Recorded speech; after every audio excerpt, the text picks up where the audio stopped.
it's Suicide Awareness Month, right? And I'm gonna say what I said to my command, and I promise to the listeners I ain't gonna be talking too much. I'm talking a lot right now, but and I pretty much said this. I said that September to me is the perfect time to have these conversations and start bringing a lot of this stuff up, right?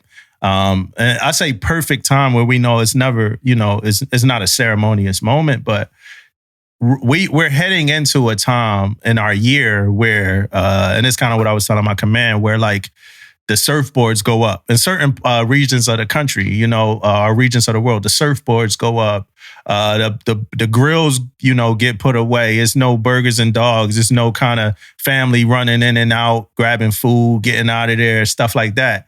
It's more of those family-oriented holidays, the Halloweens, and it's more of those memory kind of based holidays where you might have remembered putting together your costume with your grandma, your mom, homemade costume, stuff like that.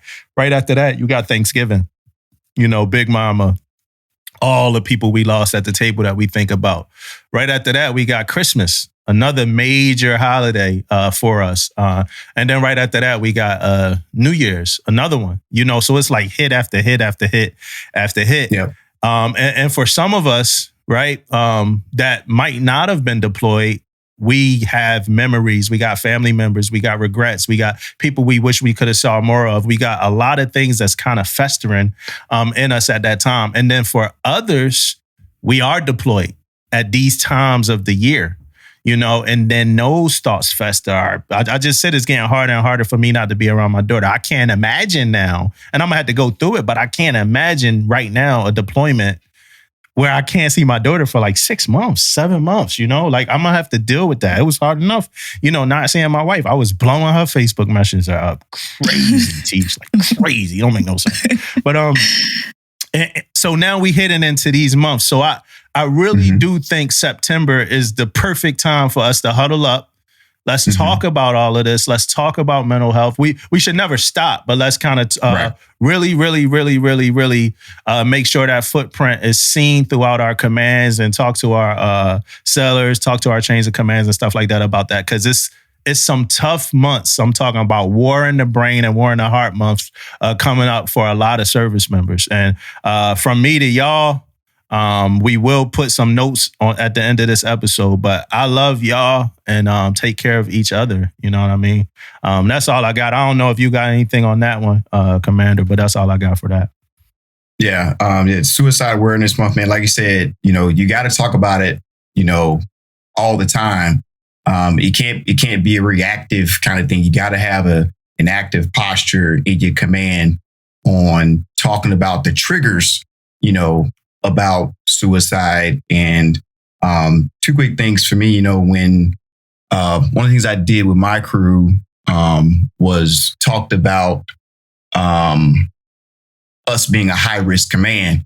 So a quick tangent. I saw one of your episodes. Damon was talking about how you stalk my Navy HR all the time and the nav admins and stuff. And I kind of do that as well. And I really like the Culture for Excellence 2.0 piece. They have a toolbox on their commander's toolbox that kind of does an assessment.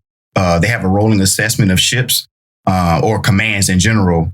And you have a tool in there that talks about different high risk areas. And I ran that tool for our command before an all hands call. And I shared that with the crew first. But hey, we're a high risk command because of where we are in our schedule in these different areas. And suicide was one of them.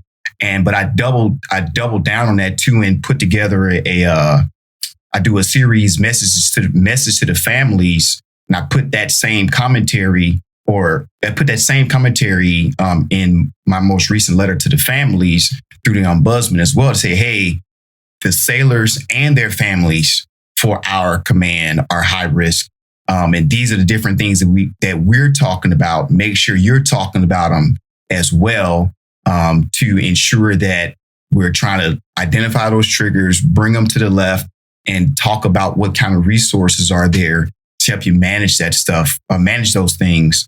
When you start getting into a resiliency conversation as well, and so being active about it, is how I am in the command, how I've been for most of my career. And just continuing to highlight, I think is very important. Then share a quick personal story. I wear a bracelet right now, a memory aid. I started wearing it on the outside. I got a name of a friend of mine that is believed to committed suicide. And on the inside of the bracelet, I got all my family names on it as a reminder, memory aid. But I've been wearing this bracelet ever since day one of my prospective executive officer training pipeline. And I've committed to wearing it until my last day in command as part of the XOCO Fleet Up process. And I wear it to remind me of the why, on the people side of our mission. And, when times get tough, I look at that name. Asante Makala died 19 August 2018 from his ship. I won't get into the circumstances around it, but I wear it because I never want, and you can appreciate this as a command senior chief, even for LNC, that question of what else could I have done, right? And I wear that bracelet to remind me that exhaust all efforts to try to help someone not make that permanent choice. And there's no leadership challenge in either. That's just the right thing to do. And so keeping those kinds of things in mind, finding your why for suicide awareness, all those things are things that require an active posture, a proactive mindset to ensure that everyone sees their value in the service, sees their value in to their families, all those things. So I just wanted to share that. Yeah, thanks. Tish, you good over there? Yeah.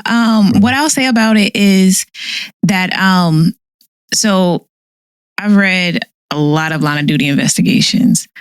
And when you were talking about the why, that used to be, while I'm looking at it, I'm always trying to figure out where there's signs, because the command had done something to avoid it. Sometimes there could be signs, but in other times there are just no signs. Nobody really saw anything. And I say that to say some people do a really good job of hiding their struggles. They hide their demons. They appear to be strong. Sometimes they're the loudest person in the room. And they seem, a lot of times, you don't check on the strong people. So make sure, while we're talking about just taking care of each other, really just paying attention to people, even the strong ones, your single sailors, your newly divorced ones. A lot of times we focus so much on the junior sailors.